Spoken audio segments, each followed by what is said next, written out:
I'm going to say this slowly now so I get it right. Sinai House. Sinai Park House. Sinai House. What's it called again?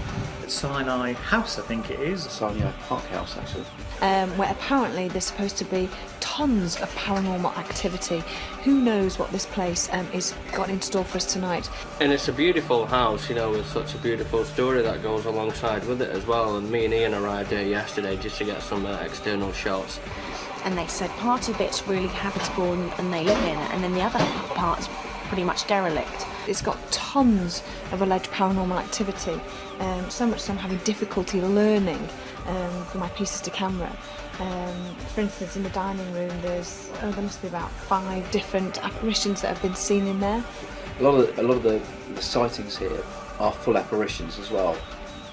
There are a few bits of poltergeist movement, but it's mainly full apparitions. We've got dogs, we've got monks, we've got cavaliers, roundheads. So we kind of got the full amount. But it's beautiful, I'm really looking forward to it. What I thought would be nice, if there's so much history and there's so many ghost stories, I thought if we wandered around a little bit and I show you the actual places and talk about the ghosts, that it might just bring it alive a little bit more than we can actually do on the programme. So we're starting in here. This is the parlour. The guy up here is the Earl of Uxbridge, and during the Battle of Waterloo he was in charge of the cavalry, and he was sitting on his horse and all of a sudden a cannonball whipped off his leg, and he actually turned to the Duke of Wellington, who he was sitting next to, and he said, I believe I've lost my leg. And the Duke of Wellington looked down and said, I believe you have, sir. And then he fell off his horse. Now, he is supposed to haunt this place because he owned it, and his ghost has been seen in the other room where we're going in a minute, in the big hallway. And the person that actually saw the ghost afterwards described it as looking like the guy in the picture. So it looks as if it's the ghost of the Earl of Uxbridge. Frequent occasions a monk's seen here, standing here on the landing, and an elderly monk is seen walking into this room. Now, this place, the whole of this place, belonged to the abbey, and this was an infirmary. This is where they came for bloodletting, which was a way of curing people. So how many monks, Benedictine monks, died in this house? Nobody knows. Hence the fact that there's lots of stories of monks haunting the place. Next door, when I was walking around with David, the chap that owns the place, he says the number of times that he's actually standing here with the door open, washing his teeth here, and just out the corner of his eye he sees a figure that seems to have robes on going past the door, but he says it always goes from left to right and never comes back. One of the witnesses, Mr. Pegg, who used to live here, in fact he moved here when he was 18 months old and stayed until he was 16, and he saw ghosts all over the place. He saw a black dog, which has been seen on many occasions, and David, the present owner, has also seen a black dog. Now there is legend of the ghosts, the black dogs of Sinai, which were the abbot's dogs that have been seen. He said that this window here, this was part of the cottage where they lived, him and his mum and dad. And he said on frequent occasions we'd be sitting inside there and they'd see a grey lady standing at this window looking in at them. And I said to him, did it frighten you? He says, no, we just used to accept it. You know, people that live in haunted houses just accept the ghosts that live with them. It's amazing. Great stuff. Stories like that. This is fantastic. This place is, as I say, it's full of it. And I reckon we're in for a good night tonight.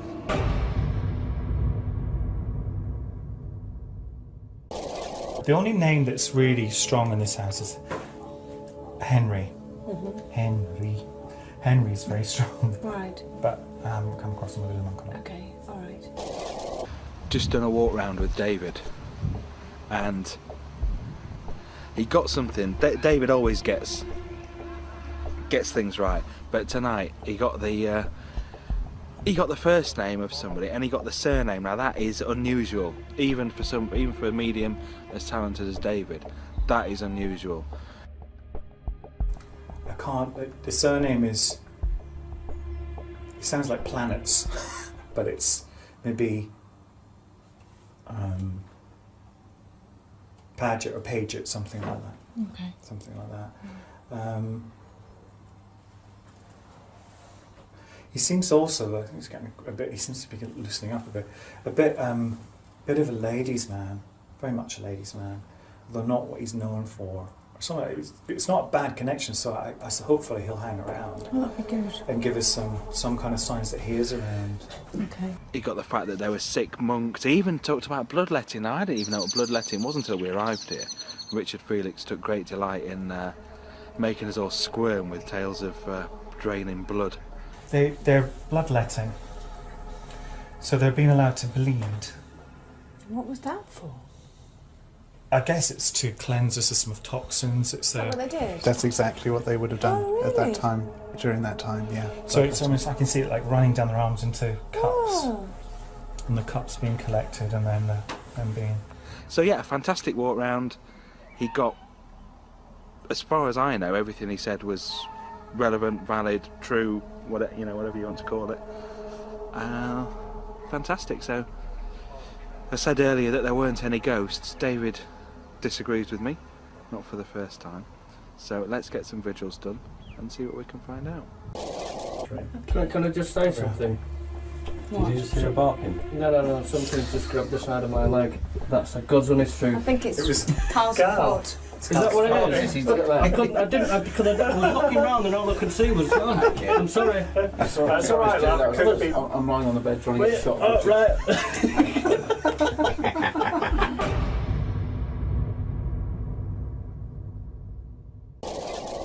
Please, if there's anybody here present, please can you give us some sort of sign to let us know that you're around? Try and talk to us or move something. Bang on the wall. Try and talk to us. Touch one of us. Please, I'm calling out throughout the whole building if there is indeed any astral beings, any spirit people here in this house. Give us some sort of sign.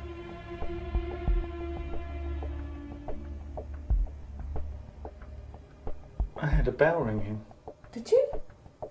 twice. I've just been on a vigil with Kieran, Yvette, John Dibley, John Gilbert and Richard Felix. It was interesting, there's a few noises. I was certainly aware of our young lady who got a surname for. I was certainly aware of Henry. But the most fascinating thing of the vigil for me was when Yvette was picking up on lights in the room. Did someone just flash on the ceiling? No. No. Just above you here? No, neither of the cameras were moving when he said it. Did no one else see that? No, I was facing the other way. I didn't move my camera either, so... There was a flash just above here. I can tell you that Henry's present, I think. He's moved. There seems to be a shift. Came through that door. Came through the door behind Richard. So maybe it's him. There's another flash there behind Kieran.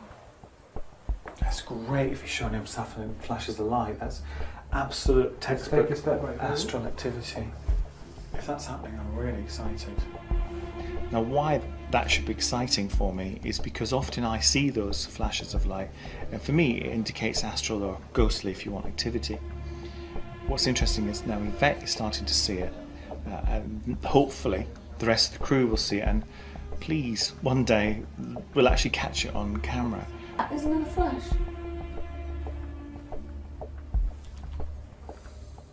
It says to me that there's astral or ghostly activity around. It's one of the signs I look for. I just hope that it progresses. Probably won't be here tonight. I'm almost positive of that. But maybe as these investigations go on, this is the next manifestation of proof. We will see. What kind of light was it, Yvette? White. Flash, quick. Quite large, not small.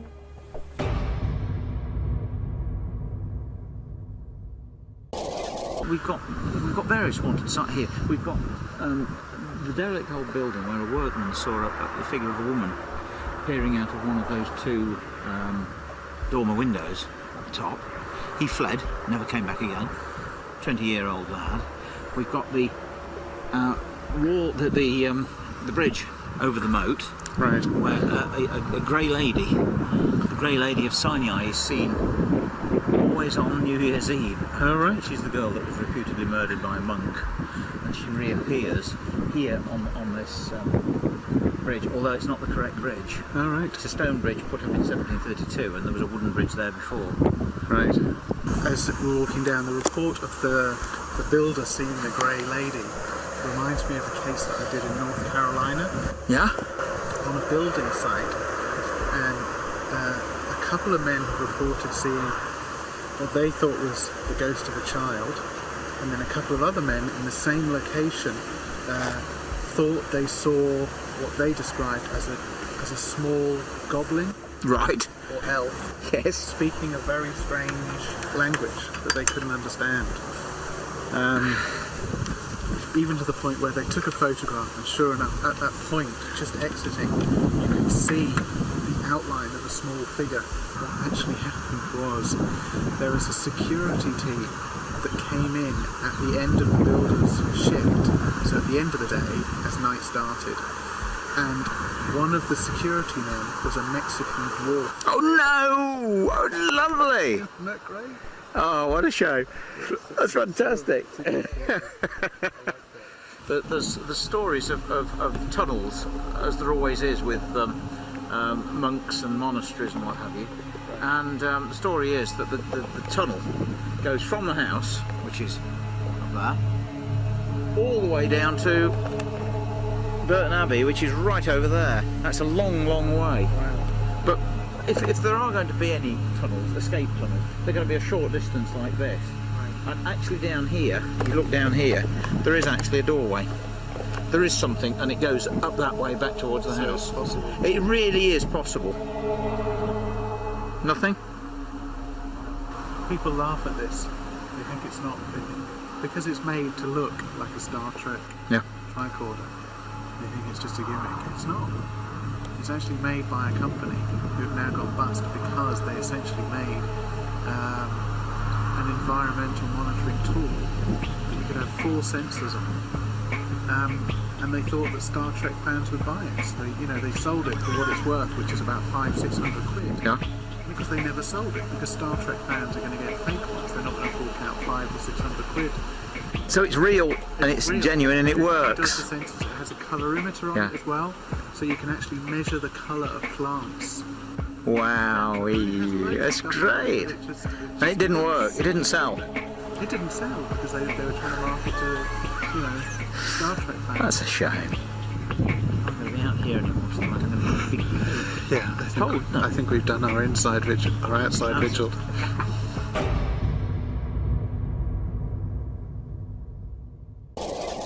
Can you communicate through me or Cal? My name's Stuart. We're not here to harm you in any way. Did you just make a move then?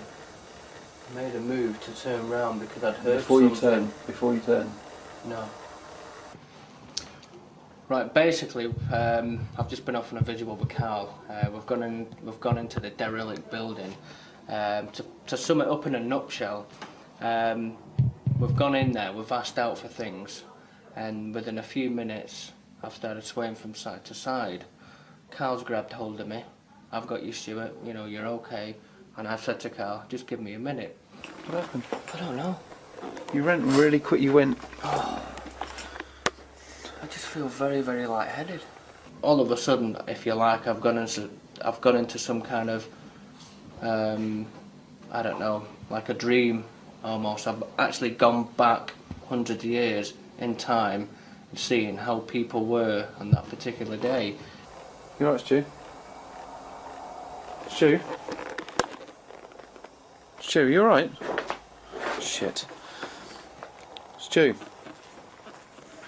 Was it as clear as we're seeing this stuff around us now? Was it that clear? Parts of it were crystal clear. For instance, standing at the end of the table, witnessing a bench this side, a bench on the other side, witnessing food such as fruit and meats. I couldn't describe what kind of meats it was. Right. Bowls and jugs. That was the weirdest thing ever. What happened? I was chatting away over there and I turned to you and I got no response and you were sort of crouched down as you are now. It was like I was here, it was like I'd almost gone back in time to the days of how it used to be, hundreds of years ago. So what did you see? It was almost like I was dreaming. There's two types of astral experiences, you know, if we're projecting into those situations, if you like. One is astral projection, and one is astral travel. When you astrally project, you lift and you go into that environment, and you would be part of it, and you would interact, and you would hear it, and you would sense it, and you would smell it, and taste it, and touch it. When you astrally travel, you're in some way connected to where you are at that point, so there's always that little connection. And when you travel, you don't, you just sort of, you see, do you know what I mean? So you see it from the outside rather than interact with it. For me, as a psychologist, I'm trying to think about it in a rational way. It's not surprising for you to have an experience where you almost do slip into a dream state. You know, the interesting thing would be to try and match what you had with the previous account. Now, at the moment, Richard is just saying that what you saw matches the fact that they were hearing a party. Yeah?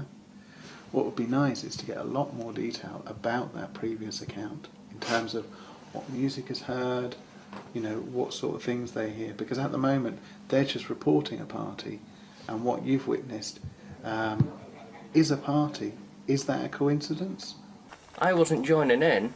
It was almost like I was taken back in time, years and years and years ago, and I was almost like standing there watching people, you know, having a nice time. I can't describe it.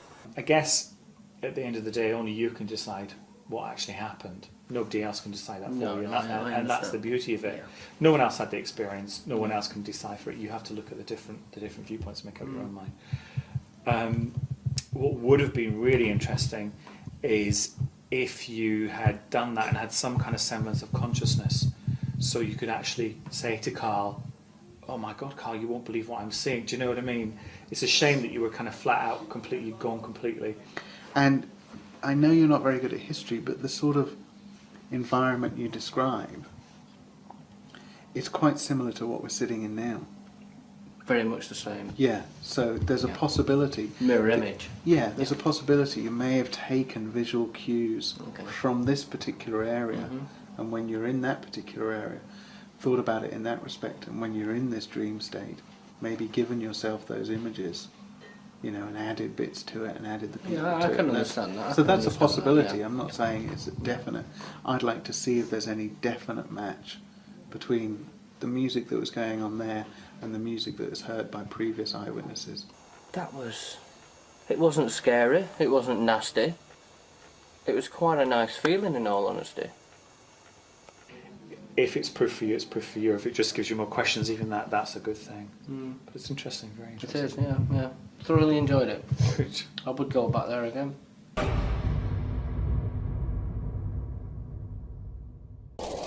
Richard was always threatening throughout the day of going out in the cellar on his own. And I said, "Listen, do you mind if I tag along?" And he said, "Yeah," he was more the merrier. So me and Richard went downstairs into the cellar, and at first it was just a cold, dark cellar, and nothing much was happening. I just thought, "Oh, nothing's going to happen down here." Me and Ian down in the cellar for a last ditch attempt to see if we can conjure up any spooks at Sinai House. So, is there any activity that you know of down I there? don't know of anything in this cellar at all, but all I know is that it's a very dark and quite atmospheric cellar, and it's full of stone. That's the crib of us. That's the crib, and I think that actually originally, as you can probably see here, there's a window up. Yep. I think this was part of the building once down below. Things happened. There was a lot of noise upstairs from the crew, but there were noises in that cellar that neither of us can account for. They didn't come from upstairs, they came from within. That's a frigging noise, isn't it? Shit. Hello? Can you show yourself to this very special camera that picks up people in the dark? What was that? A noise came from behind me and Richard. Now, it didn't sound like a brick, because there was a brick on the floor next to my foot, but it didn't sound like that, because you can hear, you know what a brick sounds like when it hits another brick. You can tell it's rock, it's brick. Don't be silly. Don't be silly. That was you, wasn't it? Wait, no, the one got the torch. No, I didn't kick anything. Ian was right by me. I know he didn't do it, and I know I didn't do it, but something landed on the floor, and as far as I'm concerned, it didn't come off the ceiling. Someone threw it at us. I'll be quite honest, look on Ian's face once or twice, and I presume mine as well. We were just a little bit scared down there.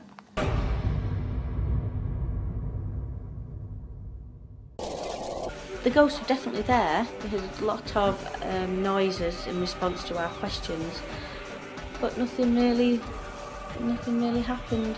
It's been another good one. It's been a privilege and a pleasure for me to come to Sinai House, because I've known about it for years and I only live 8 miles away.